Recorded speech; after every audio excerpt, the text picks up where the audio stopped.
Ça va. Ok, 5, 4, 3, 2, 1, 0. D'abord, j'aimerais bien savoir si c'est vrai que c'est vous qui êtes le chef de la bande. Non, je ne suis pas le chef de la bande, je suis Patrick Amers et je fais partie de la bande. Ça restera un beau souvenir. Hein. Je sais pas ce que t'en penses, toi. Oui. Mais...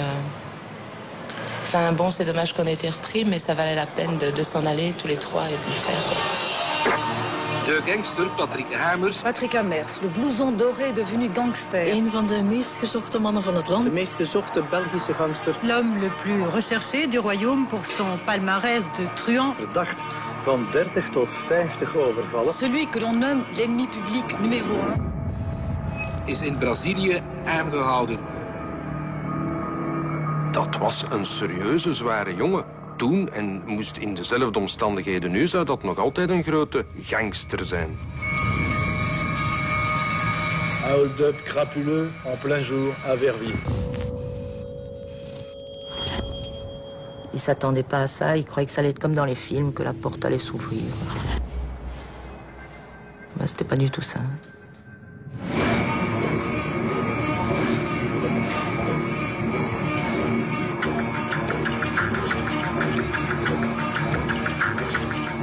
On aurait pu être une famille unie.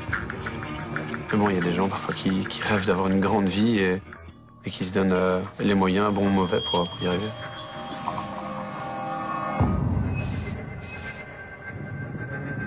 Paul van den Boeinans is weg, verdwenen, ontvoerd. J'étais folle furieuse. Je l'aurais eu dans mes mains, mon fils, je le massacrais. Ce que je peux dire, c'est que ce sont, vous pouvez me croire, messieurs, des vrais professionnels. De gepantserde bestelwagen werd klemgereden, beschoten en tenslotte opgeblazen. Ik heb van in het begin af aan gezegd, we gaan die pakken. Wat dan ook zit. Alors qu'il y avait de l'amitié, bah oui, jusque quand il a été arrêté. On n'a jamais été dans les mêmes prisons. S'il était, c'est pas seulement que j'ai tapé, je lui ai cassé la tête en 300 morceaux. Goedenavond, dames en heren. België's bekendste gangster Patrick Hamers heeft zelfmoord gepleegd in zijn cel in de gevangenis van Vorst.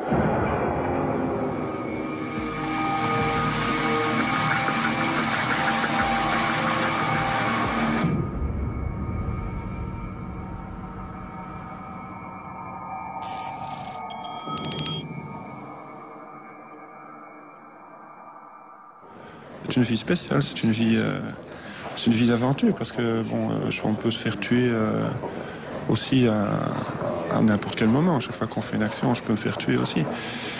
Moi, je vous dis tout de suite, j'aurais préféré qu'on se rende compte et qu'ils sont pas truands. Oui. Ça aurait été mieux. Vous l'auriez aimé quand même? Ah, bien sûr, ça n'a rien à voir avec ça. On s'est aimé tout de suite, alors ça n'a rien à voir. Je savais pas qu'il était truand quand on s'est rencontrés.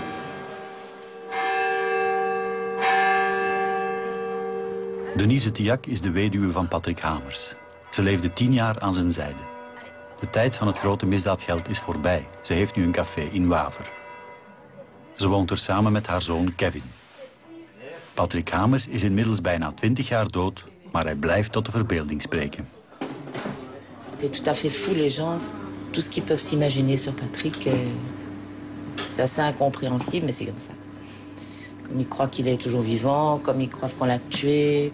Je crois qu'ils s'imaginent justement qu'il est sur une île, très bien relax, qu'il a de l'argent à ne plus savoir qu'en faire. Ou alors on a peut-être qui s'imaginent qu'il est dans des pays arabes. Je ne sais pas ce qu'ils s'imaginent, mais pour eux, il est toujours vivant, caché quelque part. Quand tu leur demandes où, ils n'y arrivent pas. Ils réfléchissent, mais... Oui, comme il y en a qui croient que Michael Jackson est toujours vivant, c'est la même chose, quoi. Demande bien pourquoi. Je te dis, les mythes, ils n'aiment pas. Les gens ne supportent pas que... C'est devenu un mythe pour eux, il ne peut pas mourir, quoi.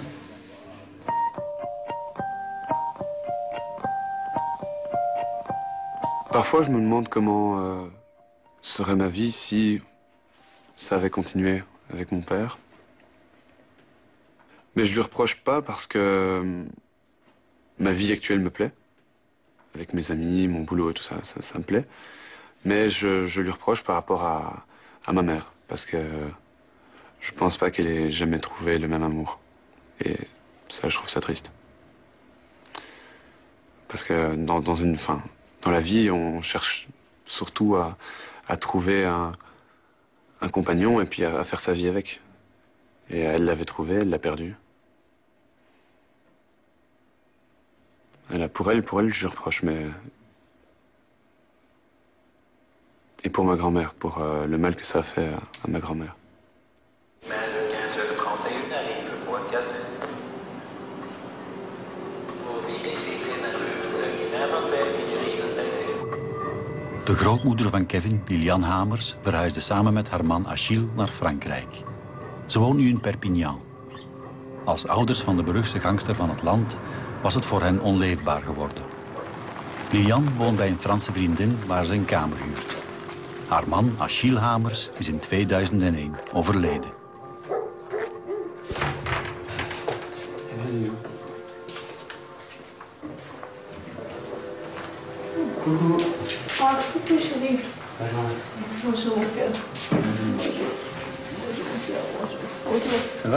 Bonjour, bonjour, ça va?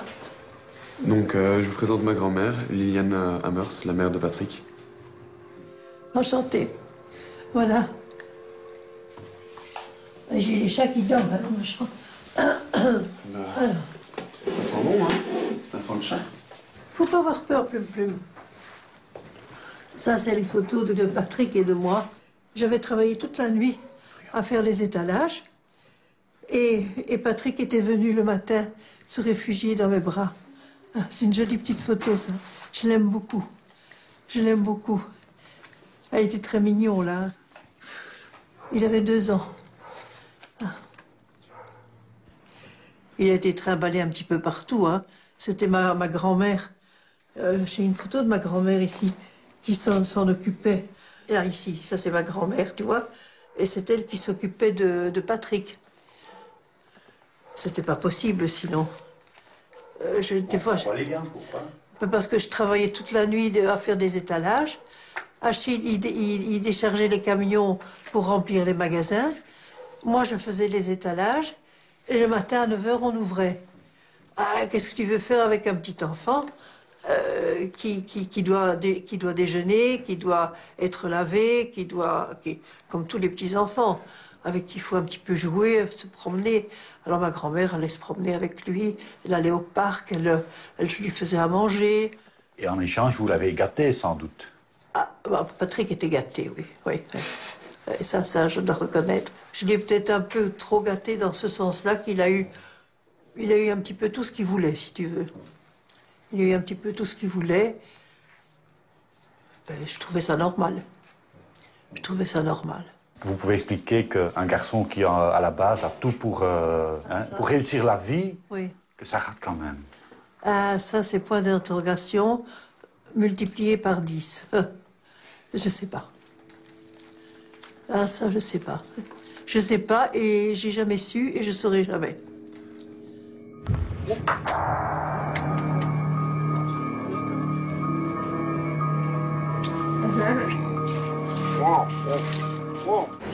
Considéré comme un violent? Non, je ne suis pas violent. Quand je vois violent, je pars. Je n'aime pas la violence. Je n'aime pas la violence, mais je peux être violent. Dat is een jongen die... Ik kan geen vlieg kwaad doen.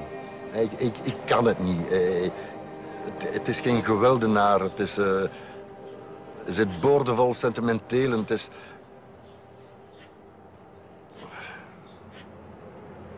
Hij ziet de wereld mooi in. Hij droomt van een mooie wereld. Enfin, het is geen man niet, het is geen gangster. Maar ze maken er nu al een supergangster van. En dan nog de vijand nummer 1. Ik kan dat niet begrijpen. Ik kan het niet begrijpen.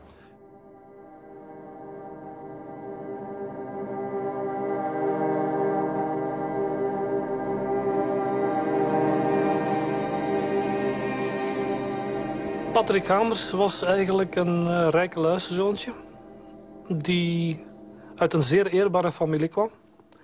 Dus vader Achille Hamers had een kledingzaak, een sportkleding, Montex. Die hadden in de tijd dat die zaak begon, is 20 kleerwinkels. In het Brusselse? In het Brusselse. 20, hè? Ouders die hun kinderen op dat punt ook wel wat verwenden. Zo van grabbel maar in de pot en heb je nodig. Bon, ik heb geen tijd voor u, maar ik heb wel geld voor u. En ja, dat is misgegaan. Want die hebben dus een aantal dingen in het uitgangsleven zich eigen gemaakt. Als ze nog heel jong waren. En dan zijn zij begonnen met het plegen van kleine feiten. Zoals bromfietsdiefstallen en autodiefstallen. Een beetje de flikken voor de aap houden door ervan weg te rijden. Zodanig dat ze niet konden opgepakt worden. C'est vraiment dommage. Sa vie, quand j'y pense, moi, c'est un gaspillage. Il est parti avec beaucoup de fées autour de son berceau, si on peut parler comme ça. Et il a gaspillé son existence, ça c'est clair.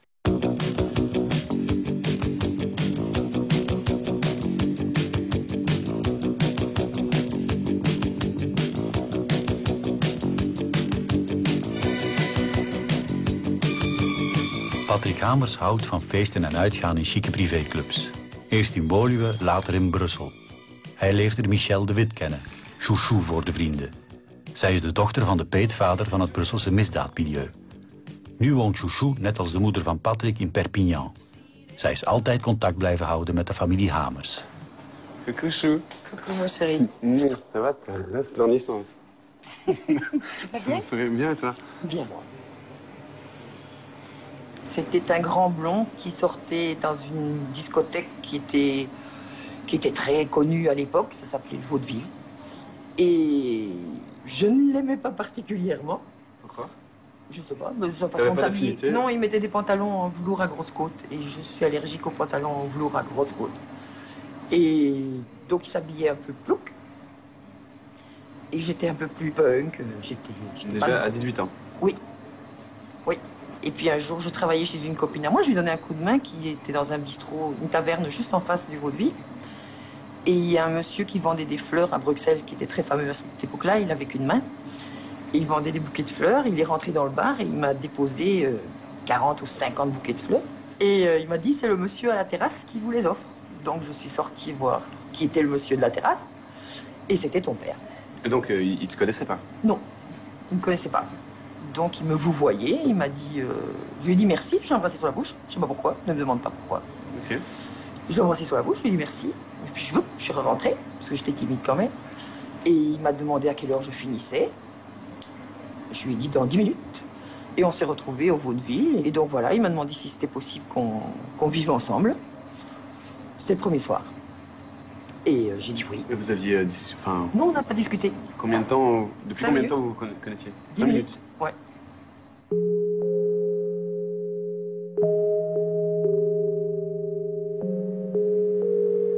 Et donc voilà, il m'a dit qu'il avait fait de la prison. Au départ, je lui demandais pourquoi. Je me disais, mais c'est même pas une curiosité malsaine, mais je voulais savoir pourquoi. Et il a mis un petit peu de temps, et puis il m'a dit pour viol. Oui. Ça m'intéressait pas des masses. Mais bon, il m'a dit que c'était un viol. Voilà. Mais bon, c'est vrai que c'était peu crédible. T'en sais plus maintenant? Non, je suis toujours pas curieuse. Non? Eind jaren 70 heeft Patrick Hamers een eerste veroordeling opgelopen voor een groepsverkrachting. Ergens in de omgeving van de vijvers van Woluwe. Een verkrachting die hij naar zijn eigen zeggen niet gedaan heeft, of niet gedaan had. S'était adressé à deux, à une prostituée, et puis ils ont refusé d'honorer ses services, si je peux dire, et ça a viré mal, et c'est devenu un viol collectif. Et il a été condamné, en effet. Il a été condamné, c'est que la justice a estimé qu'il était coupable.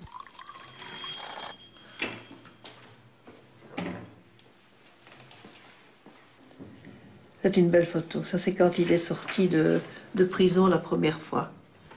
Je pense que c'est pour cette histoire de viol. Il avait violé une... Non, il n'avait pas violé. Je crois que c'est la fille qui, sachant que Patrick et son père avaient de l'argent, et moi, elle a voulu profiter, si tu veux. Parce que je ne vois pas ton père violer. Quand j'ai vu la fille, c'est vraiment une prostituée. Qui s'est amusé à violer une prostituée. Enfin bon, bref. J'ai jamais rien compris à cette histoire, encore une fois. Oui, surtout que c'était pas un problème pour lui d'avoir des filles. Non, non, c'était pas un problème. Hein. C'était un bon garçon. Et toi, à ce moment-là, tu y as cru qu'il avait pu violer une fille? Non, non, jamais. Jamais? Oh, jamais. Jamais. Dat was de procureur-generaal Jasper. Die heeft het maximum geëist. En die jongen is een bak ingevlogen. En wat heeft hij dan nog van vertrouwen gehad dat is in het gerecht? Dat is het begin geweest. Daar zijn ze beginnen met hem te kraken. Daar heeft een jongen van 22 jaar zijn toekomst kapot gemaakt. Hij is buiten gekomen. We hebben hem opgevangen. Hij is beginnen werken in een van de zaken dat hij prachtig deed. Ik stond vol bewondering voor hem. Maar een vlammende brief van Achille aan Patrick vertelt een heel ander verhaal. Achille dreigt ermee om de financiën van zijn zoon in handen te nemen. Patrick geeft veel te veel geld uit. Tot 116.000 frank per maand. Zijn vader beschuldigt hem ervan in de kassen te graaien om zijn kookverslaving te bekostigen en de kledingzaak ondertussen compleet te verwaarlozen. Moi j'ai lu des lettres où mon grand-père disait qu'il prenait dans la caisse, que ci, que là. Par après, oui. C'était le train de vie qui l'obligeait. Quand il y a eu différentes substances qui sont rentrées dans sa vie, il avait besoin de plus d'argent. Il n'envisageait pas la fête sans cocaïne. Et vu qu'il faisait souvent la fête? Voilà. Ouais. Nous, on avait de grosses disputes à cause de ça. Est-ce que toi, t'es anti-cocaïne, en fait? Oui, j'étais très, très anti. Et vous êtes restés combien de temps ensemble? Avec ton père? Oui. 3 ans. Mais ça en vaut 30. C'était intense. Il y a eu beaucoup de coupures? Oui, non, coupures, beaucoup de disputes, pas de coupures. Et des disputes par rapport à quoi? Parce qu'il était invivable. C'était un garçon charmant, formidable, tout ce qu'on veut, mais pas fait pour vivre un couple. On avait une très grosse dispute, il m'avait dit tu peux choisir un voyage, celui que tu veux. Donc on a décidé de partir en Guadeloupe et il m'avait dit tu choisis l'hôtel. Donc j'avais choisi un hôtel, moi j'avais bien choisi un hôtel où il n'y avait pas de discothèque, pas de bar. L'hôtel, mais alors vraiment basique. Donc le premier soir, moi je lui ai dit que j'étais fatiguée, il m'a dit d'aller dormir. Et quand je me suis réveillée le matin, il n'était pas là, il n'était pas rentré et ça a duré 15 jours. Je suis restée 15 jours seule en Guadeloupe. Et tu n'as pas laissé une carte ou il n'y avait pas injoignable? Injoignable. Ah ben non, on n'avait pas le téléphone portable à cette époque-là. Et voilà, et c'est en rencontrant des gens qui m'ont dit « Oh, on a un super copain belge. » Ça faisait 15 jours. Hein. On a un super copain belge, très festif, on va faire une sortie avec lui.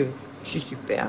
Et puis, en arrivant au Club Med où on avait rendez-vous, j'ai vu le monsieur belge qui était avec 2 Suédoises. C'était ton père. Donc, quand je suis arrivée... Et quoi, il avait les 2 Suédoises dans ses bras ou... Elles étaient prêtes.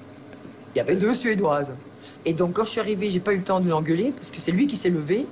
Le garçon a pris une droite directe, et il me dit, on rentre à l'hôtel tout de suite. Et voilà, c'est ton père, c'est les vacances en Guadeloupe. Bon, par contre, la dernière semaine a été parfaite. Bon, ik was geweldig strikt op eerlijkheid, op alle gebieden. Ik dacht automatisch, mijn kinderen gaan ook zo zijn. Dus ze hebben maar naar de vader te kijken en ze gaan automatisch zo zijn ook. Maar zonder te spreken. Ik dacht, het voorbeeld was genoeg. En daar heb ik misschien ergens een fout gedaan ook. Patrick heeft mij misschien te veel geïdealiseerd als kind. En als hij groter geworden is, als ik spreek, dus van 16, 17, 18 jaar misschien. Ergens moet ik mijn zoon ontgoocheld hebben, want die contacten zijn daar geweldig verslecht. En hij is weggegaan en in feite ken ik praktisch van zijn leven niks meer tussen 20 en 40 jaar. Hij is u ontsnapt eigenlijk. Hij is u... Hij is me ontsnapt, ik heb hem nooit gehad. In 1981 pleegt Patrick Hamers samen met zijn vader Achille een bankoverval op een BBL-kantoor in het West-Vlaamse Deerlijk. C'était l'idée du père qui avait dit qu'il fallait appuyer sur le bouton vert, je crois, ou le bouton rouge, je sais plus. Enfin, il fallait appuyer sur un des 2 boutons pour l'ouverture des coffres et que c'était facile comme tout. Puis ils sont arrivés là, puis c'était pas du tout comme ça. Et le père attendait sur le parking pour regarder si tout se passait bien. Patrick Hamers is daar over de toonbank gesprongen. Want destijds was dat dan niet afgeschermd. Sindsdien werd het al afgeschermd. bedrijven. En dan zo werd er een tamelijk grote som geld overhandeld in een plastic zak. Het volle geweld het pleintje op. Daar even de zak met het geld de buitens geworpen in het voertuig van Achille, de vader. Die had zijn vensters neergedraaid. En ze stoven allebei de voertuigen richting auto weg. Maar een pinter vrouwtje, een waakzaam vrouwtje, die Hans dat scenario gezien had en zeer clever was, heeft natuurlijk die nummerplaat genoteerd. En via deze nummerplaat zijn we dus uiteindelijk bij de vader Achille Hamers terechtgekomen. Dus we zijn gewoon tot aan de deur geweest, hebben aangeklopt. Achille Hamers opende de deur. Was op dat ogenblik een vriendelijke man. Dus wij zeiden dat wij dus in feite kwamen van zijn zoon. Toen zijn we gewoon naar zijn kamer getrokken. We hebben de deur opengeduwd en hebben Patrick Hamers slapend aangetroffen. Hij was natuurlijk onmiddellijk wakker. Ik herinner me nog dat hij lijkbleek was. Lijkbleek compleet verrast van onze binnenkomst. En toen we het hoofdkussen van onder zijn hoofd wegtrokken, vonden we, als ik me niet vergis, een 9 mm pistool. Dat dus geladen was. Schietensklaar. Had hij ons moeten willen eigenlijk neerschieten, had hij de kans. Enerzijds zit je met getuigen in feite die gezien hebben dat Patrick Hamers met de buit in de wagen van zijn vader stapt. En die getuigen noteert de nummerplaat. En dan worden ze thuis blijkbaar gearresteerd wanneer de buit op tafel ligt, bij manier van spreken. En dan heb je het verhaal van Achille Hamers die zegt, ja, maar ik ben erachter gegaan en ik wou hem tegenhouden. En intussen was het te laat, dus moest ik om de zaak te redden en tijd te winnen, zijn we dan maar naar huis gegaan. Maar intussen had dan de gerechtelijke politie ons ingehaald en zijn we samen gearresteerd. 350 000 francs, c'est pas énorme quand même. Hein? Je sais que Patrick est allé en prison tout un temps, ça oui. Ça lui a rapporté beaucoup. C'est de la connerie monumentale, hein, ça. Une chose pareille. Une chose pareille, c'est même impensable. C'est même impensable. Je dis, arrête ça de suite. Je dis, comment est-ce que possible que tu puisses faire une chose pareille? Ah oui, mais j'ai besoin de prouver à mon fils que je peux aussi, moi. Ah, je dis, tu vas faire ça comme ça. Je dis, eh ben, chapeau, hein, je dis, mon ami. Je dis, parce que plus bête que ça, tu meurs. Oh, il a quand même fait, hein. Donc il voulait prouver les choses à son fils, mais sans le faire lui-même. Exactement. Exactement. Et ça a changé la relation qu'il y avait entre Patrick? Pas du tout. Au contraire. Patrick l'a remercié? Au contraire, ça s'est encore empiré. Oh, on peut pas pire, hein, Kevin. Écoute, on peut pas pire, hein. On peut pas pire. Et moi, je suis là au milieu. Je peux pas aller dénoncer ni mon mari ni mon fils. Hein? Hein? Non. Hein, je peux pas, non. Non. Logiquement, non, je peux pas. Hein? Je peux pas faire ça. Hein? Voilà.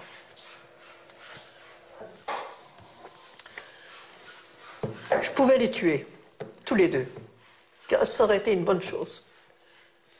D'abord ton grand-père, et puis donner une bonne leçon à ton père.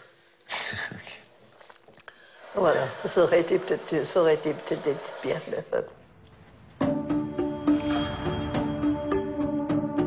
Vader en zoon Hamers worden snel opgepakt. Patrick wordt veroordeeld tot 2 jaar cel. Achille ontkent elke betrokkenheid en wordt vrijgesproken. Achille, c'était un cow-boy. Il aimait bien tout ça. Il adorait ça. Donc, à mon avis, oui, il a dû y aller parce ça devait lui mettre la gloriole et comme ça, il pouvait en parler au bistrot. Ouais, oui, c'était un homme, il lui fallait de la conversation dans les bistrots. Achille était quelqu'un d'assez bizarre. Vraiment. Parce que pour aller trouver son fils pour lui faire un hold-up, c'est pas banal. Je crois que ça relève de la psychiatrie. Oui. Parce qu'il a fait plus de mal que de bien, non? Het was een lepe paling, Achille Hamers. Maar ja. leerbepaling, ik zou het zo zeggen. Il n'a jamais donné à ses fils l'envie de ressembler à leur père. Au contraire. Il leur a montré que des côtés négatifs. Dans sa façon de vivre, dans sa façon de traiter sa femme, c'était pas une image... C'est pas l'image d'un père. C'est lourd pour moi. C'est lourd pour moi. C'est parce que le truc sur l'épaule, ça fait lourd. On lui donnait à manger, et puis après, chérie, tu veux débarrasser après avec l'eau? Tu veux pas manger, ma fille? Viens.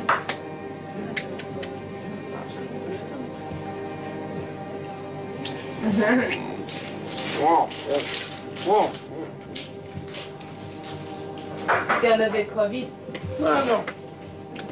J'aimerais bien s'y aller. C'est un problème psychologique qui vous a fait devenir truand? Oui, enfin psychologique, je sais pas. Hein, j'avais des problèmes, oui, j'avais des problèmes psychologiques. Moi, personnellement, j'avais des problèmes. Je savais pas, j'étais pas bien dans ma peau, machin, bazar. Et là, je me suis trouvé, quoi. Tout simplement. Moi, j'étais petit délinquant, c'est-à-dire que je volais des voitures. Et Patrick commettait des petits hold-up. Et à un moment donné, il s'est dit qu'on pourrait peut-être travailler ensemble. Et disons que c'est le démarrage d'autre chose.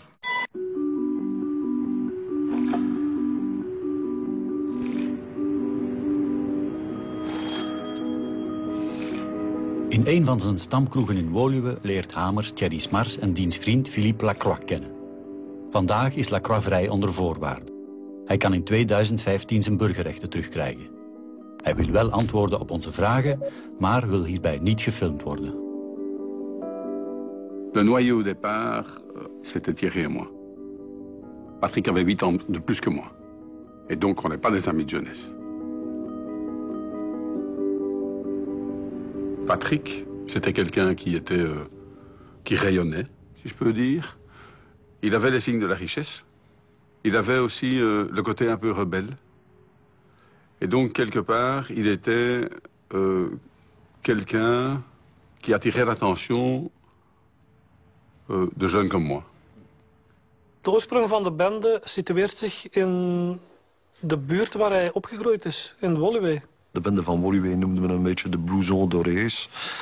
Dus de mensen die handen vol geld hadden in feite. Maar toch, hoe zou ik zeggen, een beetje de jekkerbendes te vergelijken waren van vroeger. Het waren allemaal mensen die eerbare ouders hadden. Die gewoon door omstandigheden eigenlijk in de criminaliteit zijn verzeild geraakt. Op een bepaald ogenblik ondervonden dat je daar veel geld mee kon verdienen en heel snel. Het volstond van een beetje ballen aan je lijf te hebben eigenlijk om die acties te plegen. En dan nadien kon je daar royaal mee leven. Hè. Dus zij werkten ook niet zo graag. Hè. Dus ze wilden snel geld verdienen en dat ook daar grote sieren mee maken. Pour moi, c'est une question d'adrénaline. C'est une question d'avoir envie de vivre à 100 à l'heure, vite. Il n'y avait plus grand-chose qui lui donnait de l'adrénaline à Patrick. Il avait déjà tout fait, tout vu. Ça devait être un petit plus. Tu as des gens qui ont toujours besoin de plus, plus, plus. Et bien, c'était monsieur plus, plus, plus. Moi, j'étais petit délinquant, c'est-à-dire que je volais des voitures. Et Patrick commettait des petits hold-up. Enfin, petit. Il attaquait les banques. Et à un moment donné, il s'est dit qu'on pourrait peut-être travailler ensemble. Et disons que c'est le démarrage d'autre chose. En Belgique, encore un hold-up contre des services postaux. Ça s'est passé ce matin, très tôt, au bureau de poste principal de Herstal, près de Liège. Un hold-up spectaculaire avec prise d'otage d'une quarantaine de personnes. 3 gemaskerde mannen stormen het kantoor binnen en gijzelen alle postbediendes en klanten. De gijzeling duurt een half uur. De buit bedraagt 9 miljoen Belgische frank. Vers 6h30 ce matin, en arrivant à mon travail, j'étais pris en otage par une personne. La figure était camouflée, je vais dire. On ne voyait que ses yeux et il était armé d'une mitraillette, quoi. Hein. Et les bandits parlaient français? Oui, ils parlaient français très bien, même. Ils n'avaient pas d'accent étranger, quoi. Jusqu'à présent, on est toujours en train de faire une information générale. Après, et on essaye aussi d'effectuer certains recoupements qui nous permettent de déterminer quels sont éventuellement les auteurs et quels rapprochements ou similitudes on pourrait établir avec d'autres hold-up que vous connaissez. Vous pensez au Brabant wallon? On ne peut pas s'empêcher d'y penser. Hein. Manifestement, c'est un hold-up qui a été très bien organisé et qui est fait avec beaucoup de sang-froid. Et on aurait pu considérer que ça ressemble étrangement à ceux qui ont été commis au Brabant wallon. De politie tast volledig in het duister. Zelfs wanneer de bende Hamers grote bekendheid krijgt, denkt niemand aan hen. Het is uiteindelijk Hamers zelf die het bij zijn arrestatie in Rio opbiecht. Je connais un inspecteur de Herstal, tout près de Liège, qui est toujours sur la piste depuis des années de quelqu'un, mais en fait c'était moi. C'est la poste qui a été faite, le tri central de Herstal, qui a été faite un petit matin où j'ai pris une dizaine de millions et où j'ai gardé 28 personnes pendant 1 heure. Seul? Hein? Non, avec mes amis. 28 personnes tout seul, c'est beaucoup. Je crois que c'était en 1983. Et en 1983, c'est ça, le jour de mon anniversaire, le 2 novembre. Ah, moi, j'ai toujours été fière de mon fils. Toujours. Pas pour ce qu'il faisait, hein, mais parce que je trouvais ça un beau garçon et malgré tout un chouette garçon. Mais quand j'ai appris tout ce qu'il avait fait, je lui ai dit, je dis Patrick, je dis ça, je dis c'est très moche. Hein. Oui, mais maman, ça va changer, je te promets. Je dis oui. Et puis c'était trop tard.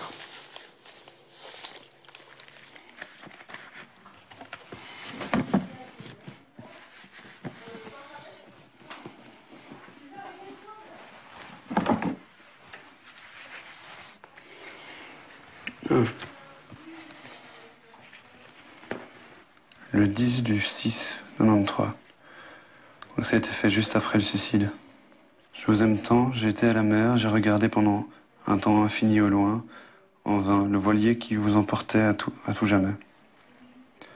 Vous êtes si loin, mes enfants chéris. Vous me manquez tellement.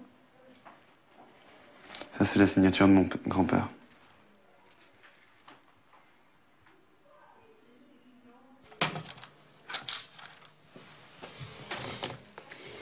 Mais j'ai plus de... Ça me fait plus mal de lire et de sentir la tristesse de ma grand-mère et de ma mère plutôt que la mienne.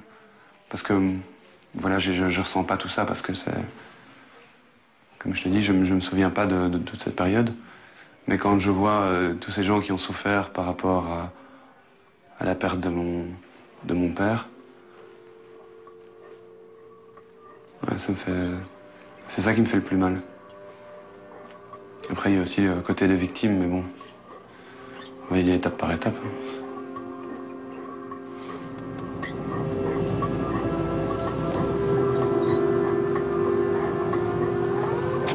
C'est cette maison-là. Avec les 2 plus grands palmiers de Saint-Laurent. Chaque vacances, je suis venu ici, jusqu'à la mort de mon grand-père. Là, ils ont dû la vendre pour... Enfin, ma grand-mère a dû la vendre pour payer les dettes. Parce que mon grand-père avait laissé beaucoup de dettes. Il avait fait beaucoup de crédits dans des compagnies qui sont très chères en intérêt, au nom de ma grand-mère. Donc ma grand-mère a dû rembourser. Elle a dû vendre la maison pour ça. Donc il n'y a rien qui reste de la fortune de la famille Hamers? Non. C'est assez triste comme constat, mais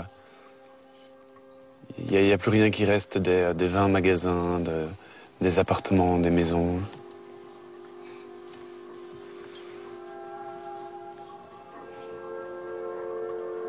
Et ta grand-mère, elle vit de quoi maintenant? Elle a encore des moyens?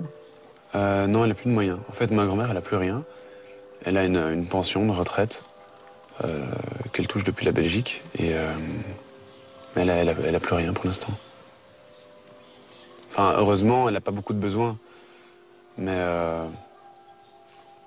même si elle en avait, elle ne pourrait pas y pourvoir, donc...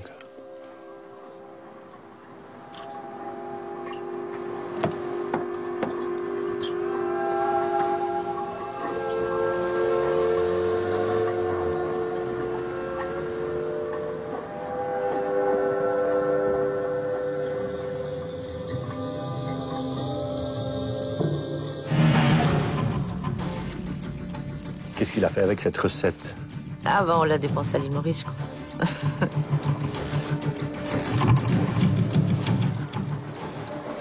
Tous les billets qui se suivaient, en numéro, on les brûlait, et c'était dans la cheminée, là, qu'on les brûlait.